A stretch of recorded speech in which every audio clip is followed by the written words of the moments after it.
Wow. So good afternoon, shalom לכולם, the department seminar here at the Berlin University, Department of Jewish Art. Today we are honored to host Magdolna Hársfalvi from Budapest. She graduated from the Eötvös University of Budapest, majoring in art history and American studies. She studied at the University of Turku, Finland, and Bard College, and she started her career as a curator assistant at Budapest-based Trafo. Then she worked as an art historian for Virág Judit Gallery and auction house in Budapest. And today she will talk about the collection and the Jewish artists of this very important gallery in Budapest. So Magdi, please, the floor is yours. Thank you so much, Marion, and thank you everyone for being here and listening to my presentation. Now I'm going to share the PowerPoint with all of you. So I put it on a huge screen and I'm not gonna see you. Hopefully you're seeing me. Do you see my presentation? Yes, we see the small slides. So now it's perfect. Now it's perfect. Okay. So yes, I am an art historian and I'm working for Virág Judit Gallery, which is a Budapest-based gallery and auction house, and I've been here for a very long time now. I started just after graduation in 2012. And what you need to know about this gallery and auction house is that it has a very strong profile as a strong for-profit institution. We hold several auctions a year, and the biggest sales of ours are the modern sales. But next to the modernist period, we're focusing on post-war and contemporary pieces of art. And now that the contemporary market is getting stronger and stronger in this country as well, we hold these contemporary sales next to the classical auctions. I am going to focus on a few painters and their works, Jewish painters and their artistic periods and most important works throughout my presentation, but I would like to introduce my story or the whole presentation story with a bit of an introduction of Budapest being a very central city in Eastern and Central Europe in connection with Jewish heritage. Because, well, many of you are, I think, is familiar with this city. This is a rather big city on the continent. It's now the population is over 2 million citizens, maybe 2.5, and we have a very huge Jewish population still living today in the city. Now it is approximately 100,000 Jews that are living in Hungary, and it's a very huge concentration in Budapest. The city, in all artistic perspectives, has multiple connections to Jewish heritage. And the field that I am working on is especially has a very strong focus on Jewish background and Jewish heritage. We have basically the largest synagogue in Europe, which is the Dohány Street Synagogue, and I shared with you a reproduction of a painting that we just sold in one of our late auctions, and it was painted in 2024 by Vinko Leo, who's a rather young artist. So what I wanted to show you with this piece of reproduction is that Jewish heritage and the representation of the most important Jewish symbols and motifs and buildings are still very present and strongly present in contemporary Hungarian art. Here I wanted to talk a little bit about those important Hungarian figures within science who have Jewish backgrounds and who are notable Jewish scientists. And I think Hungary, being a very small country, could be really proud of this huge number of Nobel Prize winners who were also Jewish. And I just wanted to list you a few of them. And some of them are really well known internationally, and some of them are not. And what I am very especially proud of is that just a few years ago, next to Karikó Katalin, who played a major role in finding one of the cures against COVID.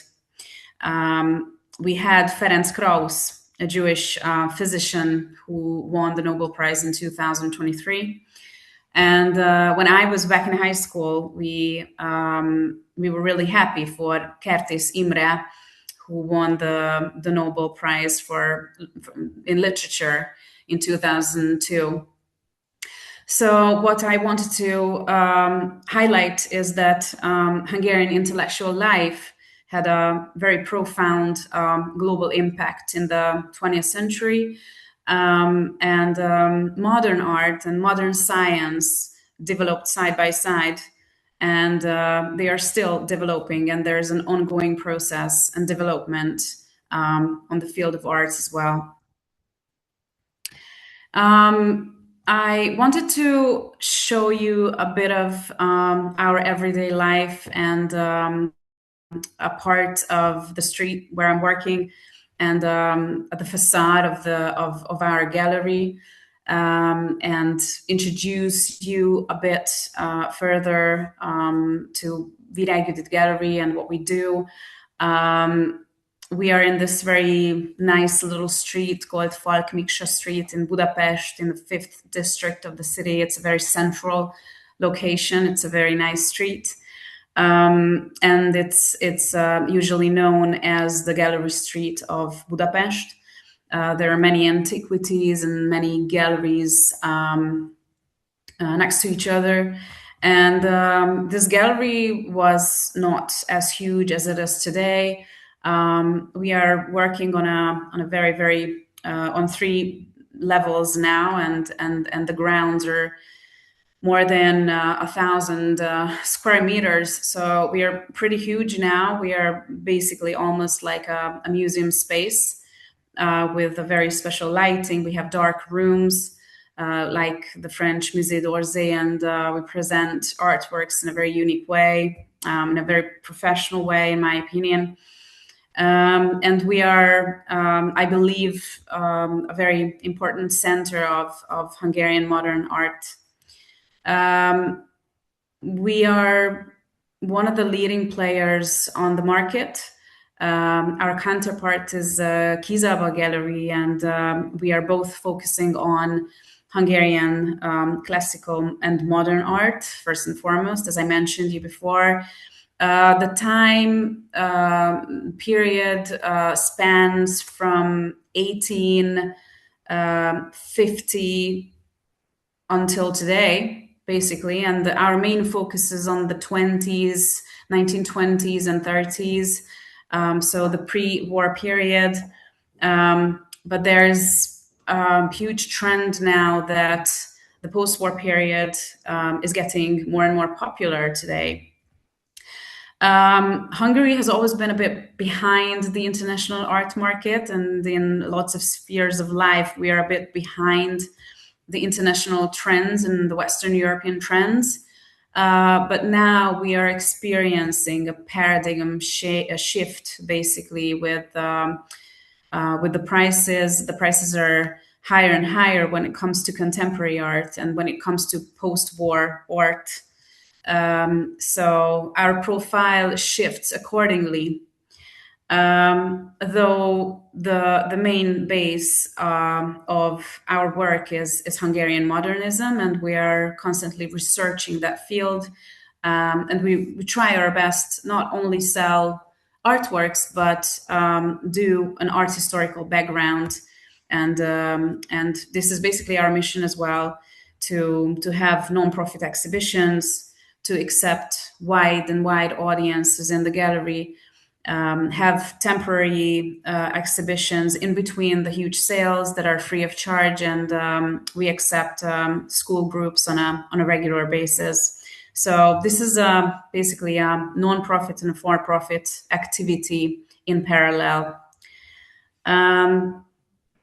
We believe that it's an important role that we have and that we do in rediscovering Jewish Hungarian artists and their oeuvre. And as I mentioned, these exhibitions, these publications, and art dealing has a very strong focus on Jewish masters of the era. And the first artist that I would like to show you during my presentation is no other than Hugo Scheiber. Those masters who I am going to talk about today and whose works I would like to show you are one of my favorite masters. These paintings and these artists we know pretty well, I believe, and we work with their oeuvre on an everyday basis. Basically, since we are located in the gallery in the street of Budapest, what we experience daily is that people bring in artworks and show it to us. Obviously, they would like to sell it, but also a huge part of our work is to research these works and tell the owners whether they are original works or fakes. Well, I'm going to talk a little bit more in detail about the forgeries that are all over the market and are centering around these masters. But back to Hugo Scheiber. He had a very, very hard life.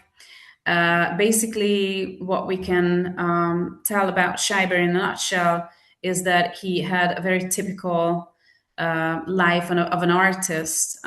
He wasn't really able to sell his works, and he often lived in very bad conditions.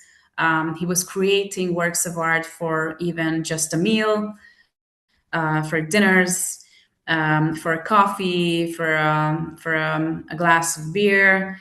He was always in need for money, and he was always looking for opportunities of exhibitions and commissions.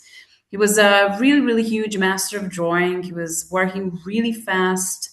He was a very, very creative person, and a huge master of drawing. It was really easy for him to create a portrait in just a few minutes. He basically worked along his father from very early on in his childhood.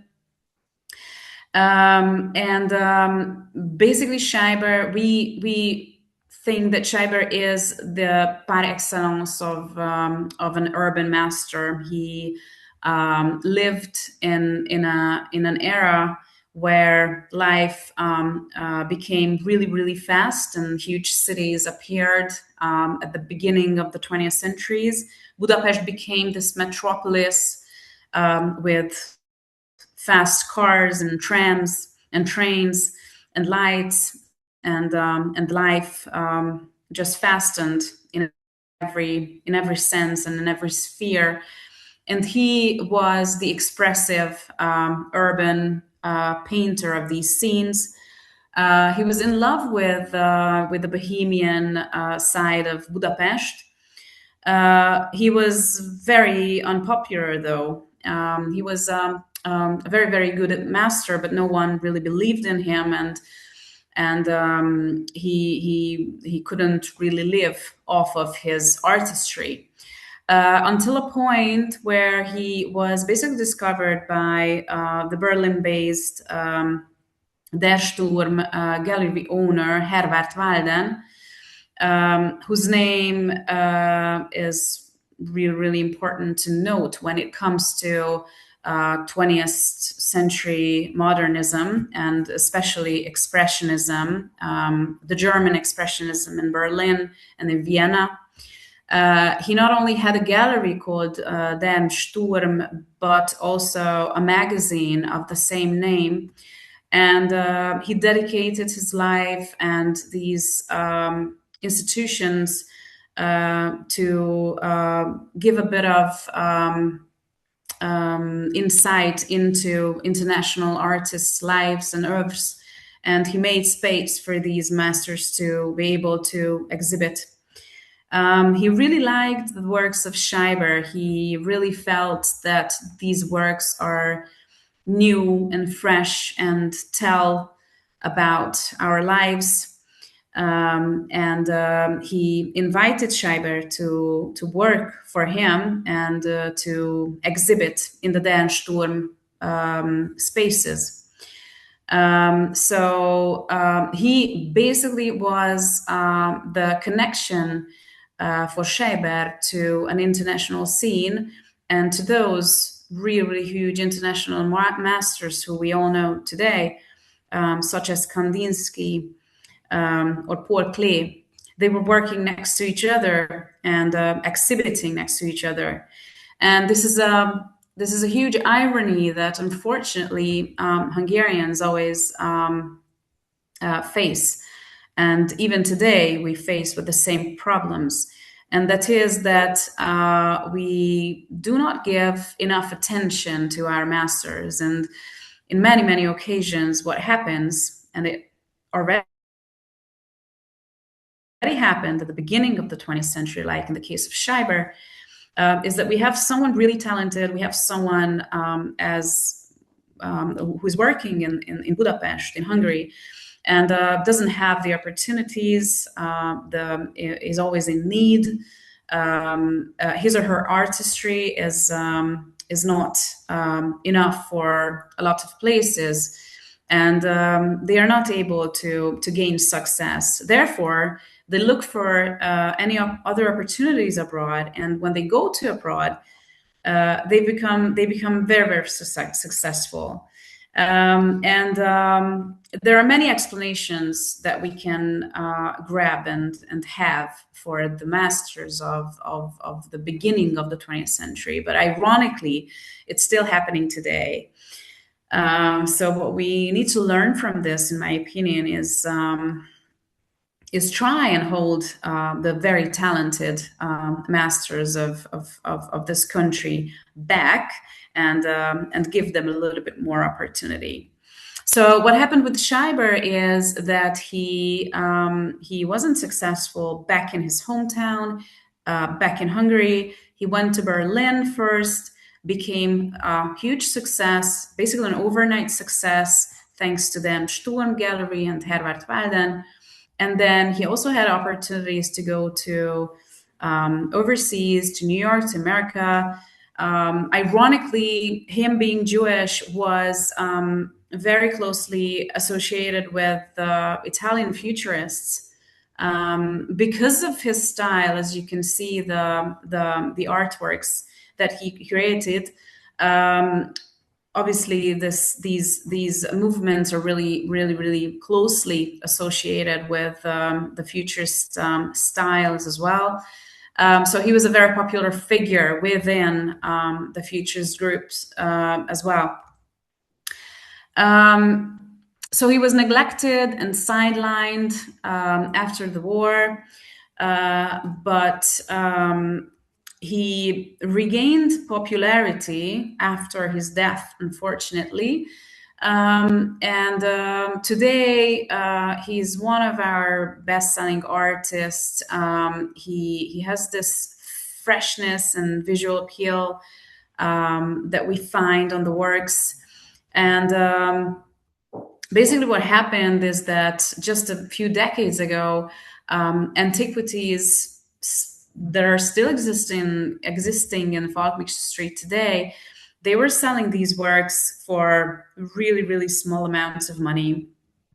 You can imagine it like if you go to a museum shop and there are these huge posters of art, reproductions, multiples, and you can buy these works for a very low amount of money.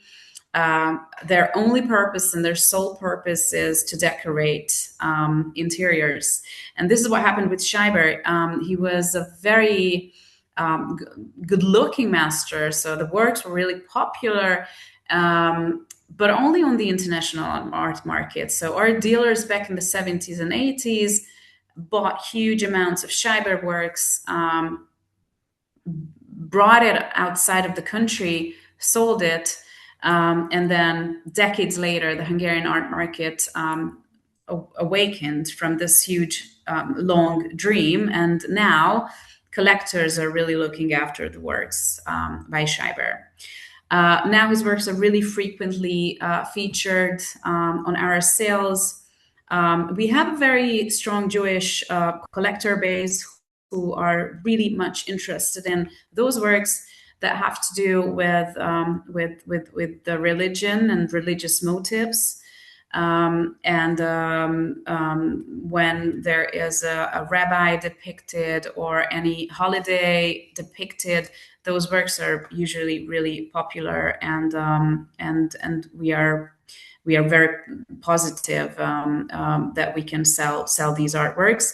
Not like before. Before we had a bigger difficulty with that.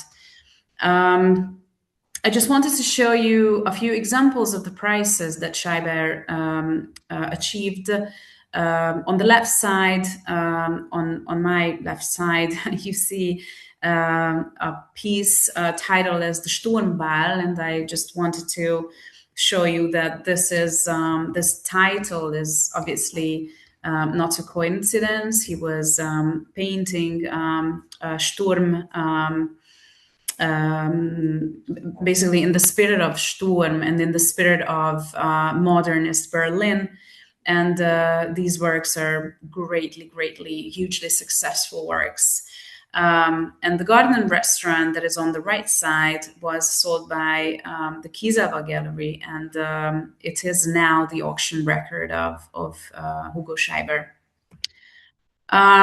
What I would like to talk a bit more in connection with the oeuvre of Scheiber is sadly the world of forgeries. Because when it comes to forgeries, well, we have to say it out loud that Scheiber is the #1 artist whose works are being forged on a daily basis. And here I just wanted to show you a great example of how these works are looking. Actually, this is not a very bad one. This is a work that has been done a few decades ago, and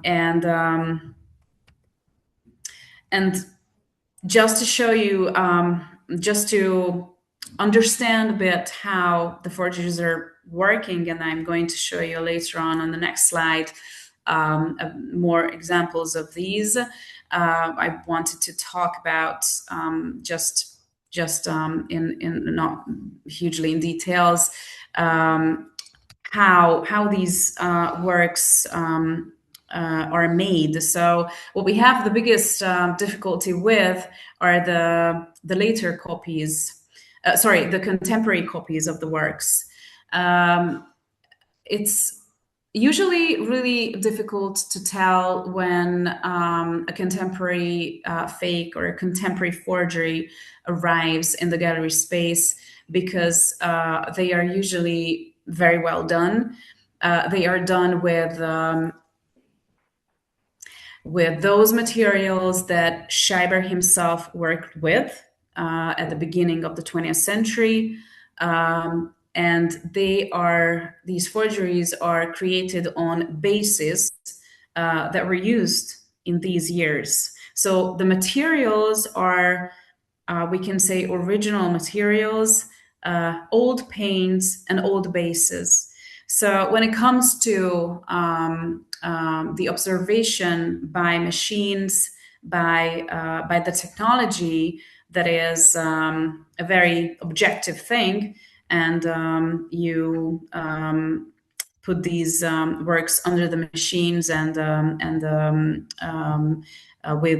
through a chemical research, you can say which pigment and which type of paint was used in which years. You get the result that these works were created at the time when the artists were living. So when it comes to old or contemporary forgeries, contemporary to the masters, you have a really hard time to decide whether it's a good work or not. But of course, you have other things to observe. The difference between compilation and pasticcio is not that huge. When it comes to Scheiber works and the forgery of Scheiber works, we usually talk about pasticcios. Both techniques strive for creating works that are in the spirit of the originals, that could be works that are done by the original master. Compilation is a bit more detailed. What they do when it comes to compilation is that they observe some of Scheiber's works and they take certain details, and those exact details are painted on another piece of artwork that is going to be a forgery. The pasticcio is more like creating something in the spirit of, in the style of a master, but you can easily tell the difference. When it comes to compilations, though, they have exactly the same details and parts of an original painting, so it's really hard to tell that this is something new, that this is a new creation. Obviously, when it comes to the change of the signature, we have an easier task.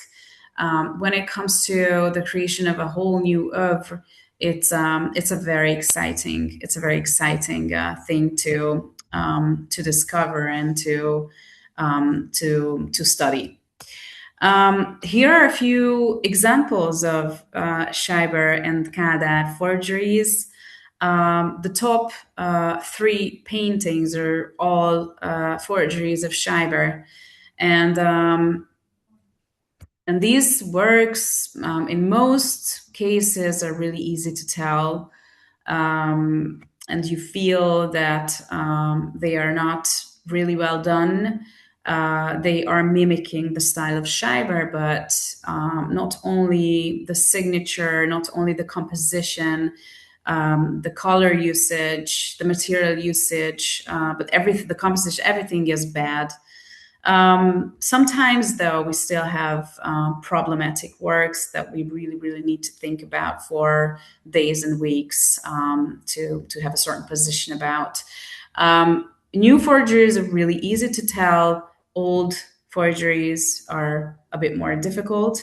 On this photograph, on the lower center field, you see a very well-known market in Budapest. It's called Ecseri Piac, and even today, you can go. If you wake up really early in the hours of the weekend days on Saturday or Sunday, you can go to the market and find works of art, but you really need to be careful because it's full of forgeries. And what I find really interesting, and what I really wanted to show you during my presentation, is that you can actually discover the forgeries of these originals. So the original piece that you can see on the left hand lower corner is the Sturmball that I just shown you by Hugo Scheiber.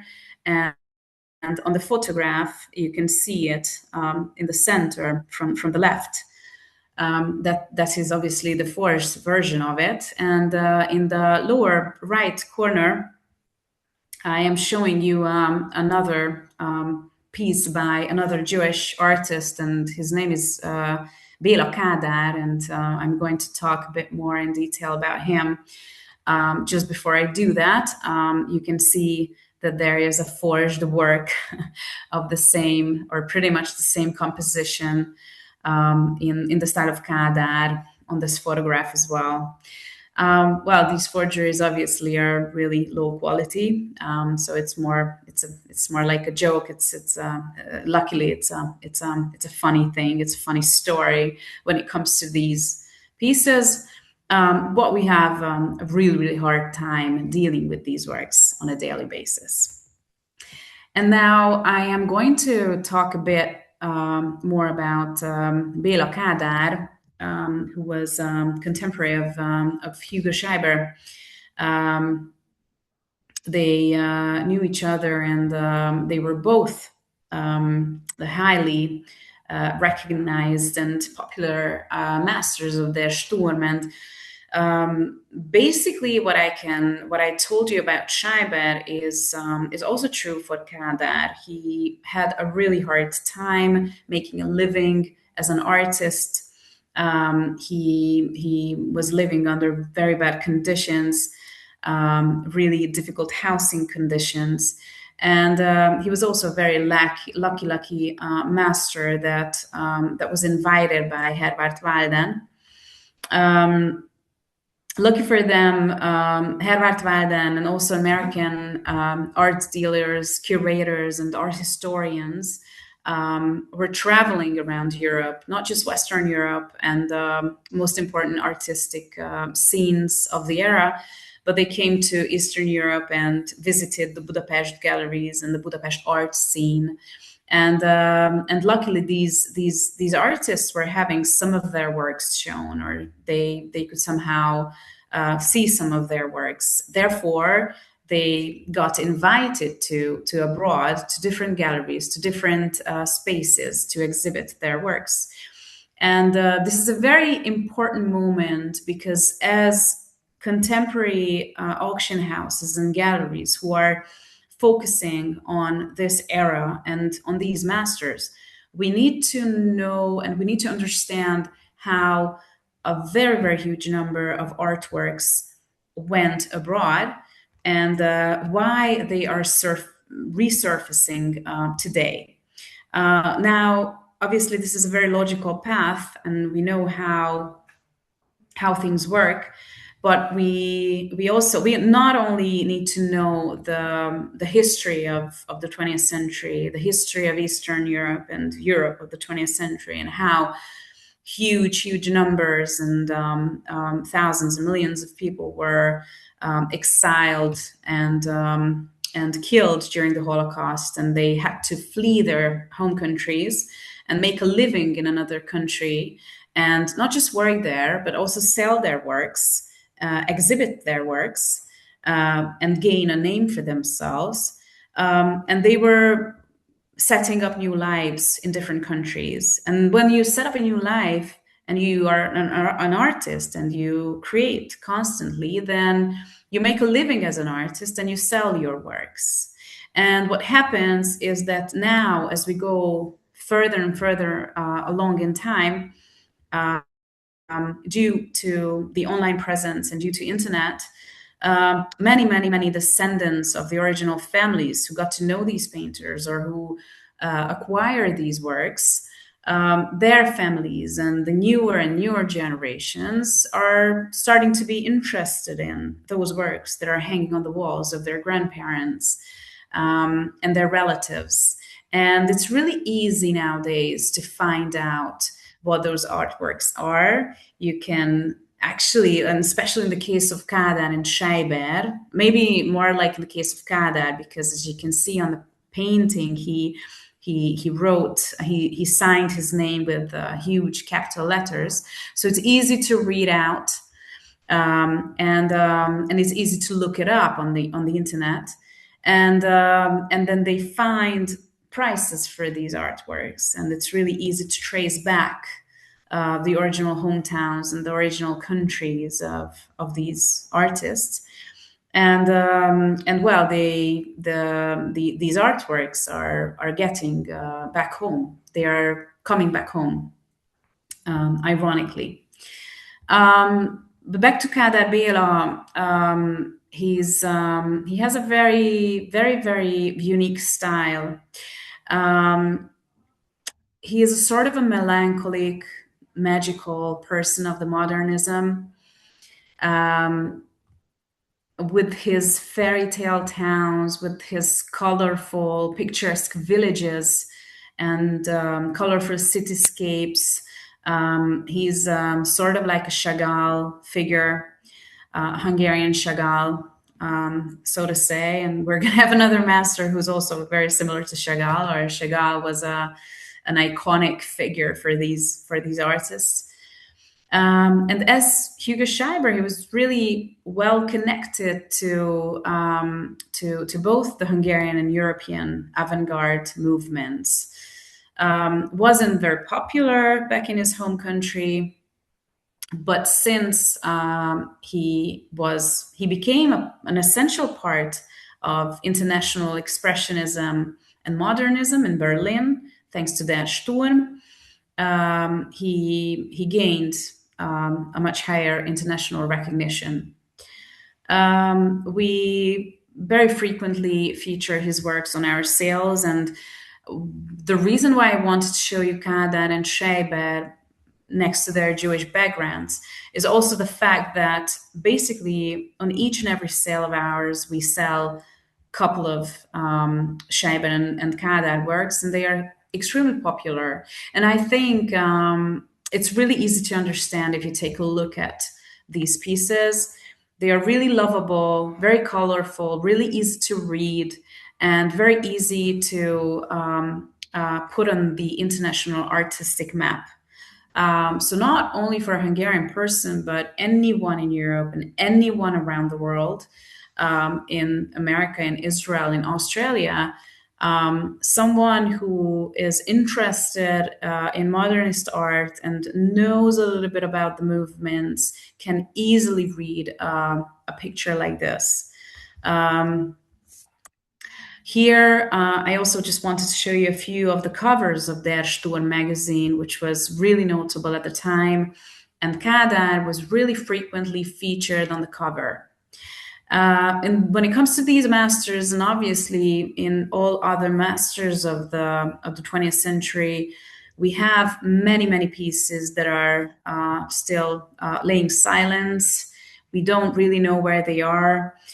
They haven't appeared on the market for decades, but we know about their existence because these masters already photographed their whole works and their whole oeuvre. And in the monographs that are focusing on these masters, we have these black and white archive photographs of the works that are still lurking somewhere, that are still laying hidden, and we are looking for them. And each and every exhibition of ours, we usually have a wall dedicated to these wanted works. We usually print out in a large scale poster these works that are obviously known for the art historians and for the researchers of the field, but for the general public they are not, and these works are not in the huge collections of the museums or in private collections. And thanks to these exhibitions and thanks to the wanted online spheres, we have lots and lots of artworks that are coming back and which are found. I wanted to show you a bit more examples of Kádár. And these are basically the highest sold pieces by the master. And these are really huge auction results. these are the biggest amounts within the oeuvre. These were really huge pieces of art, so monumental pieces we're talking about. And interestingly, all three of the works came back from abroad, thanks to the online presence and the huge numbers that even the Hungarian market achieves now. For Christie's or Sotheby's or the big international houses who are regularly selling works for really huge prices, this is not something new. But when a small country like Hungary sells artworks for huge amounts, then even the international market gets attention.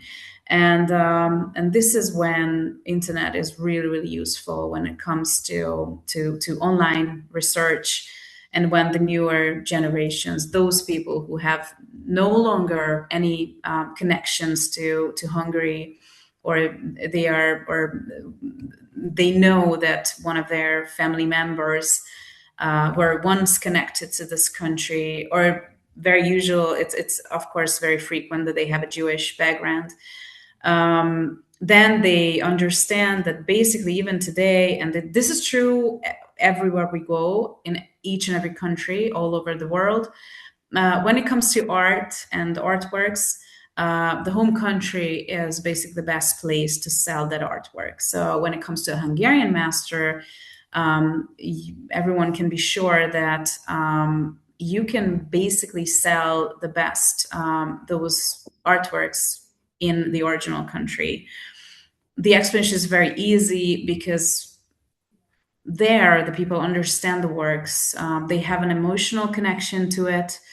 They know the historical backgrounds of the pieces, and they know everything in connection to the artworks. So we are really happy that these trends are ongoing trends, and not just in the case of Kádár and Schreiber, but in every other artist's case, we have huge, very important artworks that are resurfacing and that are coming back to Hungary. And now I would like to go on and show you one of my absolute favorite masters. He's called Ámos Imre, or Imre Ámos, if we say in English his name. He was an absolute genius when it comes to drawing, and he was a visionary painter. He had a very dreamlike, symbolic world that was built on Jewish motifs. He had a very distinctive style. He was really a master of drawing, and he became a victim of the Holocaust. He disappeared in 1944 during forced labor. And he married Anna Margit, who I'm going to show you as well a bit later. Ámos Imre, due to the fact that he lived a very short life, has a very small oeuvre. So when it comes to his works, and when it comes to especially the oil works and the bigger portioned works of him, those are really rare and looked after and sought after pieces within the art market. And when it comes to collectors of Ámos, they are very dedicated, and it really doesn't happen often. So Ámos Imre is not similar to Kádár and Schreiber in that sense that each and every sale you can find at least 5 or 6 works by the artist. Ámos Imre is very rare and peculiar artist whose works are not easy to find on the market. He has a very growing international recognition, and as I mentioned, a very strong auction performance. And in the case of Ámos, lots and lots of works are coming from Israel to the Hungarian market. I think he is a Jewish master who is really well known and understood in Israel, just like Schreiber and Kádár, but I think that he's even more popular than the latter two. Amish is a bit more difficult to understand. You need to know a bit more about his life and about his visions in order to understand and really love his works. Here I just wanted to show you a bit more pieces by Amos. These are the huge oil works that are really hard to find on the market. And as you can see, I also dated these works. These were created just before the start of the Second World War. He depicted himself and his wife on the Margit.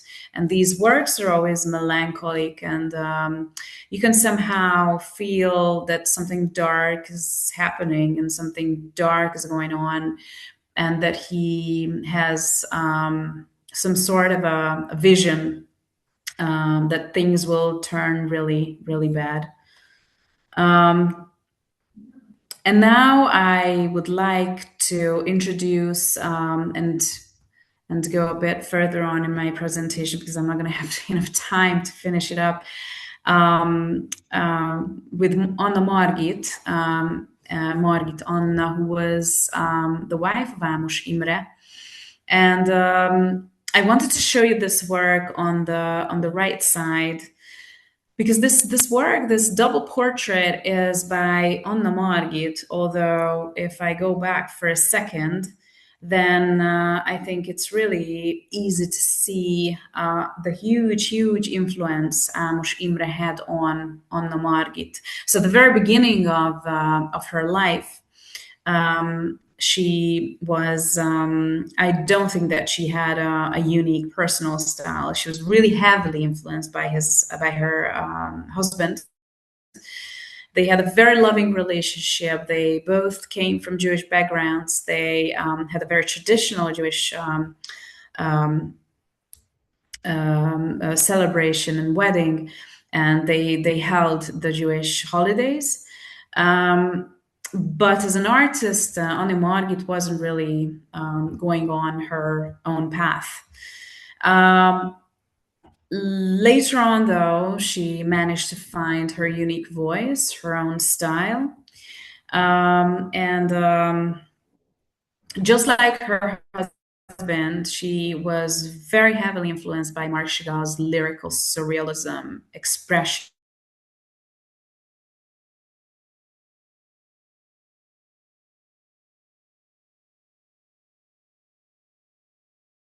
is at a little town next to Budapest.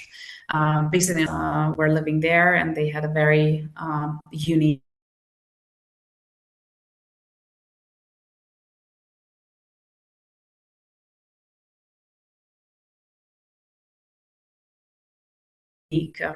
and as you can see on these artworks, Anna Margit was working of the merge of all these styles and expressions and motifs.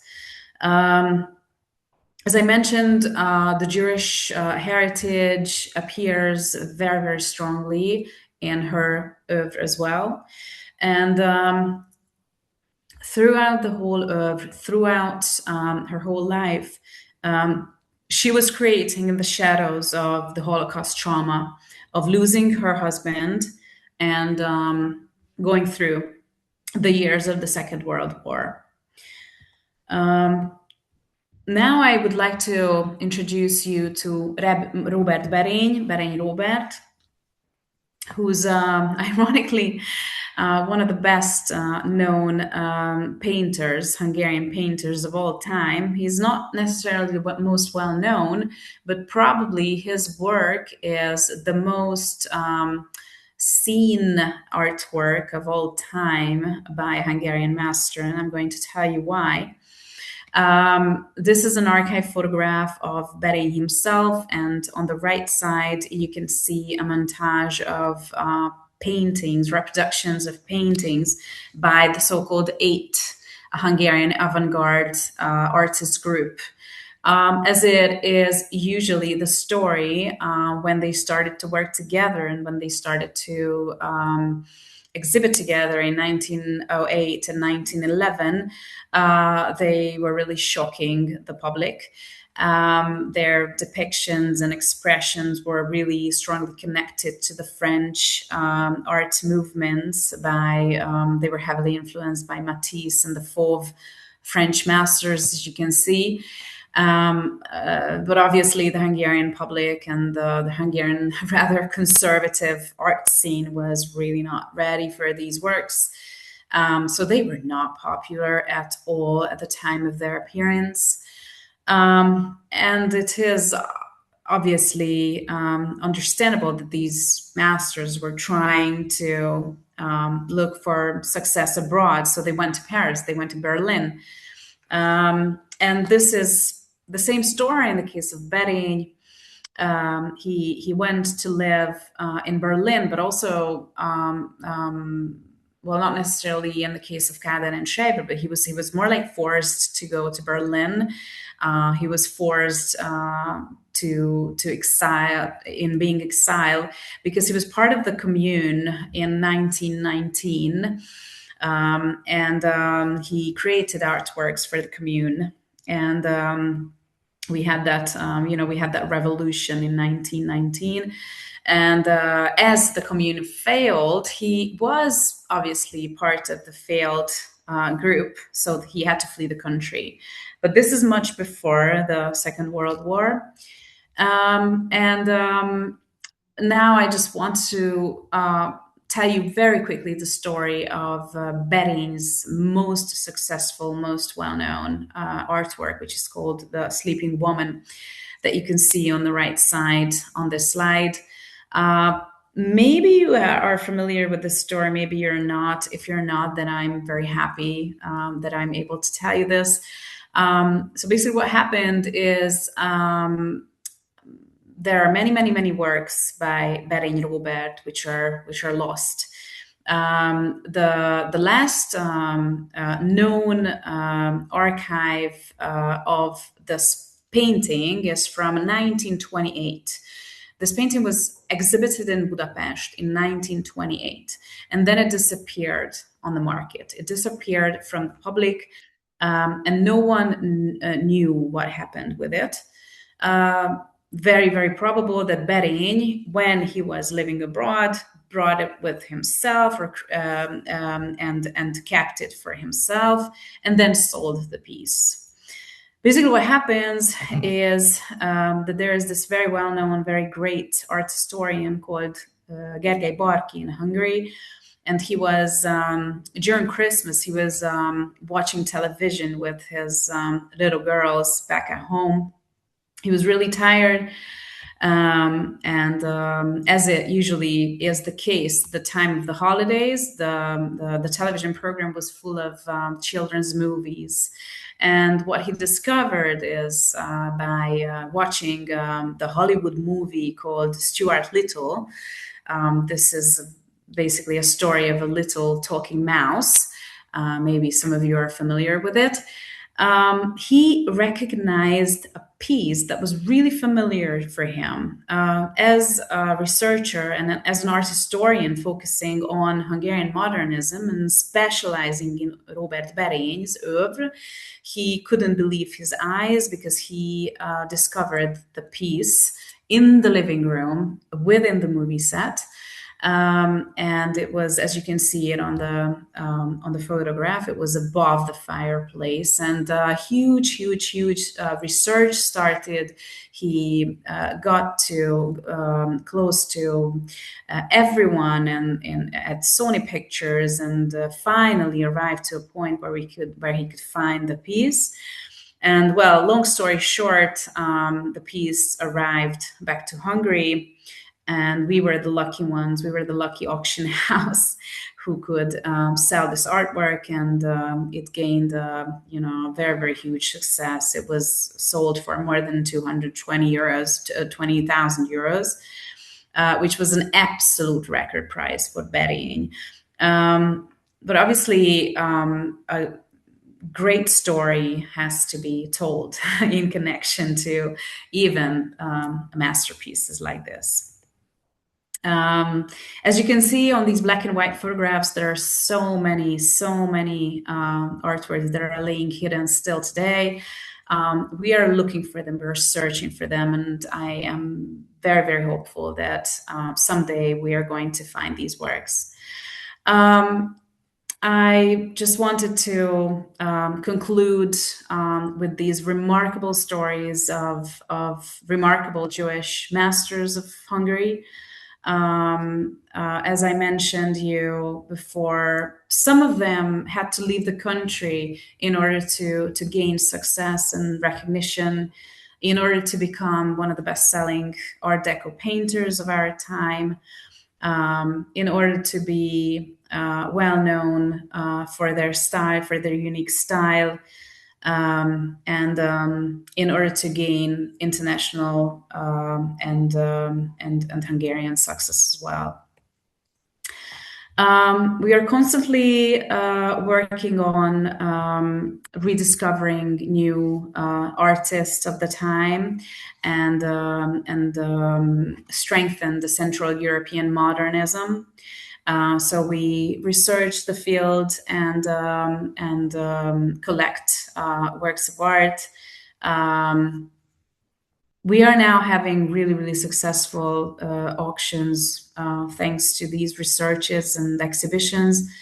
And what we are really, really happy for is that thanks to the online presence, we have many, many connections to international houses, galleries, and we have an ongoing discussion and research that we can work together on finding and basically creating the whole oeuvres of these masters, these very talented and well-known masters, and creating them an oeuvre that they really deserve to have this puzzle, this unsolved puzzle, solved. These artists are important today because they are essential parts of Hungarian cultural memory. They also reflect the complexity of modern European identity. Common themes are a trauma, exile, and survival. And these topics, these motifs, and these themes remain highly relevant today. And we believe that these artworks, these oeuvres, basically build bridges between Hungary and Jewish heritage all over the world. I just wanted to close my presentation with a few closing thoughts. These painters were not only historical figures, but their works really speak to us and contemporary audiences as well. And I'm very proud to say that our gallery plays a major role in preserving and promoting these legacies. So if you'd like to know a little bit more about these, please go on our websites and read all the publications and all the studies that we put there and what we publish online as well. I just wanted to make sure that you find the most important references and the suggested readings. I highly recommend you the Jewish Museum of Budapest and their archives, and also the Hungarian National Gallery and all the publicly available auction records and market reports on the field. So thank you so much for your attention. And if you have any questions or comments, then please let me know them and let me answer them. Thank you very much. Thank you very much, Magdi. Maybe if you share, so we can see each other. It was a very wonderful lecture, and also the story of the Stuart the Little. So it's always a funny one. We have a comment. I don't know if you see it. Do you see it? Ella Shapira. She's saying that it was a fascinating talk. So now I will open the floor for questions and comments.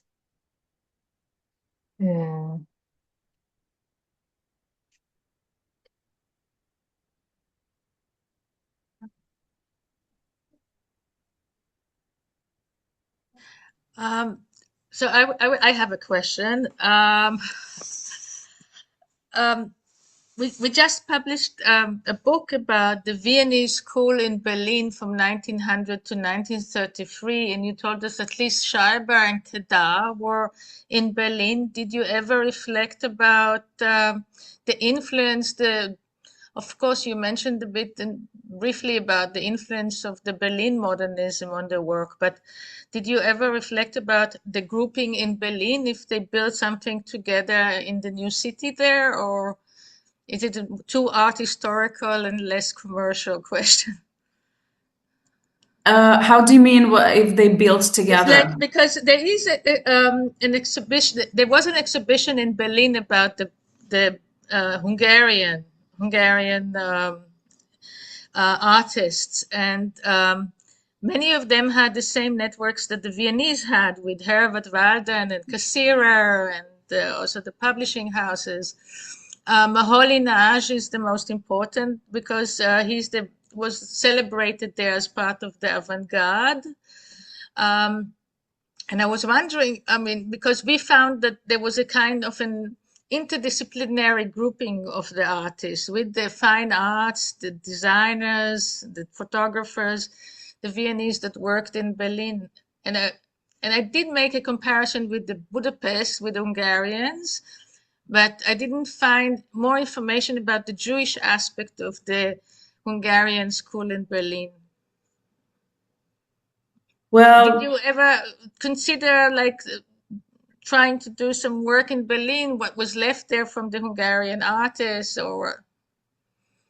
Well, it's a very interesting question because we don't really have enough material, to research the field.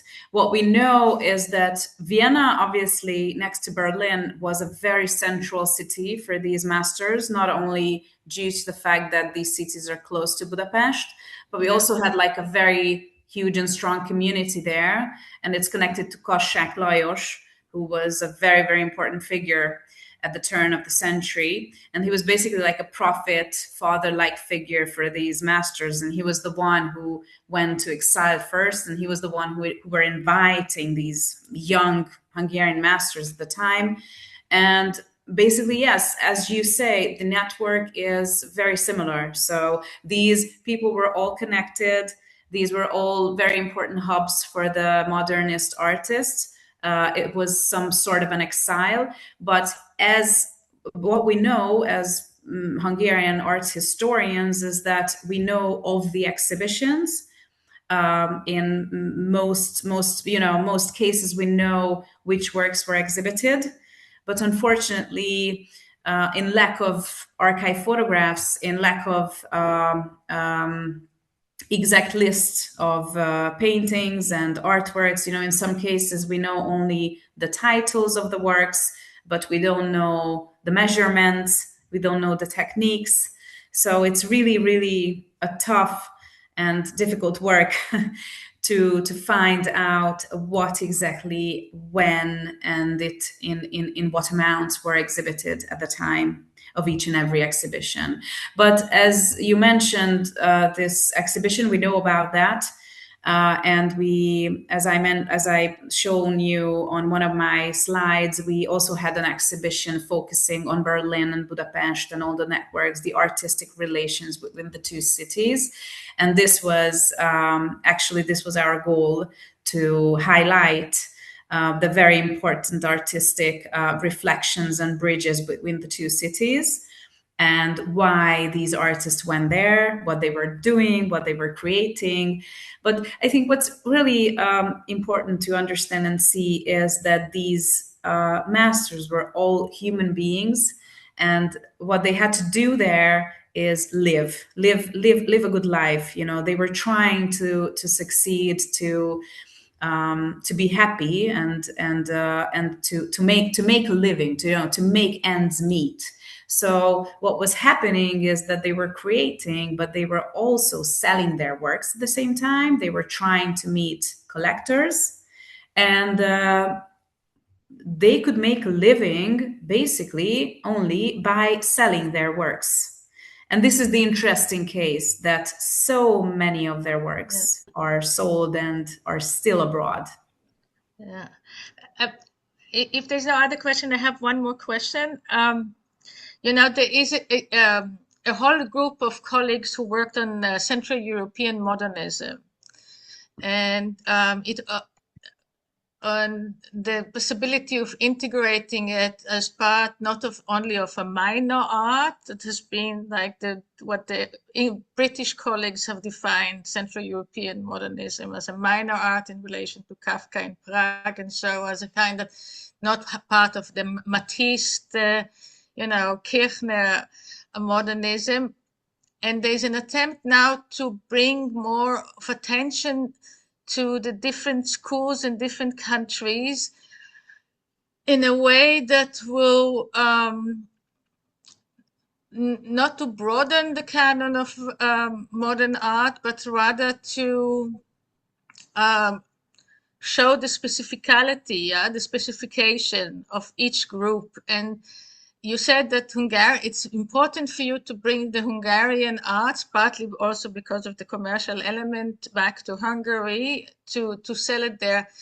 But wouldn't it be helpful also to try and promote them outside as integral part of high modernism into different direction, or in New York or in Paris, to show the relations, to emphasize not only the historical ties, but also today to show the relevance through the immigration story, through the after 1945 or during the Holocaust wouldn't it be interesting more to expose them as part of sales, like connecting with Christie's in London or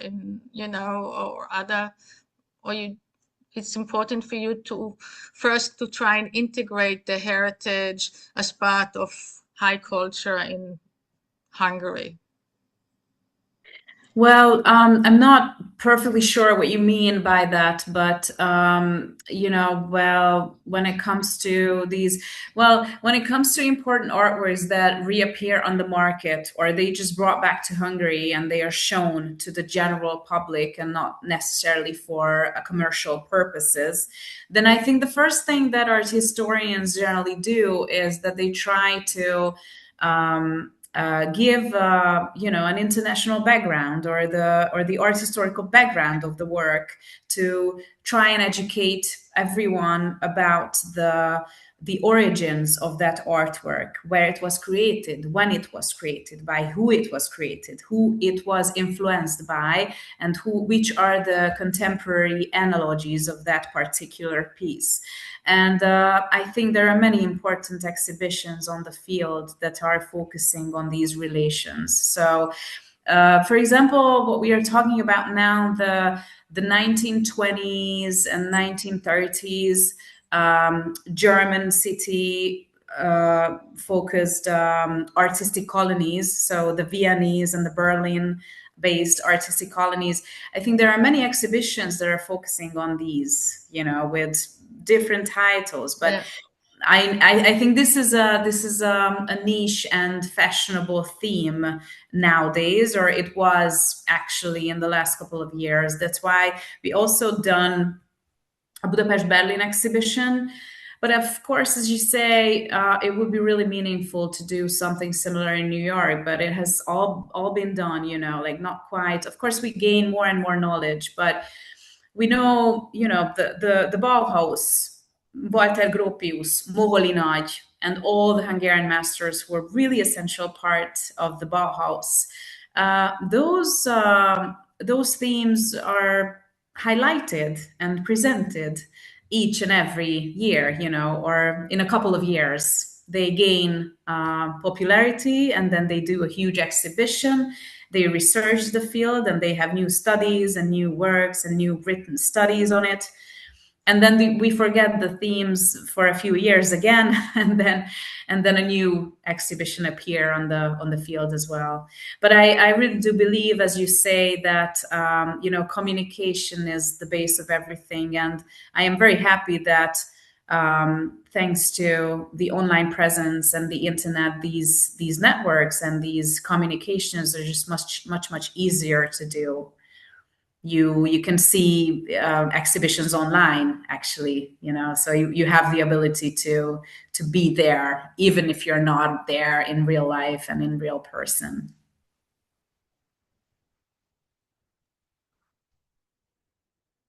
Thank you. I have a small question. So how common is a contemporary copy that you talk about, which is the most difficult to figure out? So how common is? Well, it is very common. You would be really surprised how common.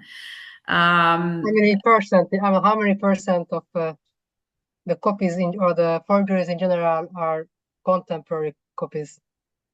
Well, luckily, less and less, and less, because it's an ironic thing. I don't know if you know about this, but in France, the practice is that if they find a copy and the professionals are really sure and they are on common grounds that this particular piece is a forgery, then they eliminate it. So basically, they destroy it. And it's a legal practice. So the French are putting, an end to this. It's a very simple and clear story, whereas the Hungarian law is not allowing anyone to do that, because it would mean that you destroy the someone else's property without any without any liability. So what happens here is that luckily we have less and less contemporary forgeries on the market.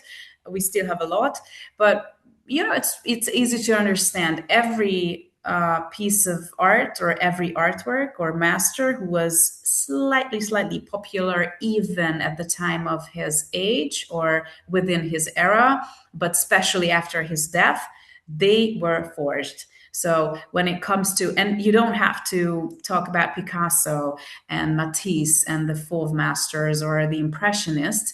Obviously, the biggest names, when they were living and they gained a little bit of recognition, at that moment, forgeries appeared on the market. And this is happening, with the Hungarian masters as well. They are just not that well known, and they are not worth millions of euros and dollars like their international contemporaries. Yes, you're right. Thank you so much for this lecture, Magdi. Thank you for coming, and I invite you for next week. We will have a lecture by Reed O'Mara about new print technologies in 15th century Germany. And thank you. We are not yet in the poster.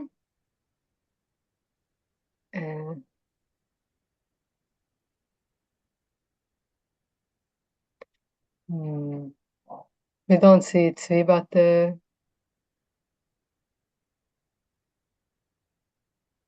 maybe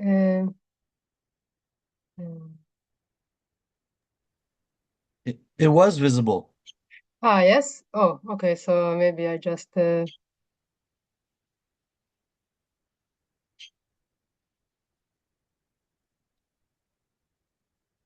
There. Yeah. It's visible now. Okay, Ken. Yeah, yes, we can see it now, I think. Yes, okay. So next week, Wednesday, same time, and I hope to see you again. So thank you very much, and goodbye. Thank you all. Thank you so much for the invitation. Bye-bye. Happy holiday. Thank you. Goodbye. Jana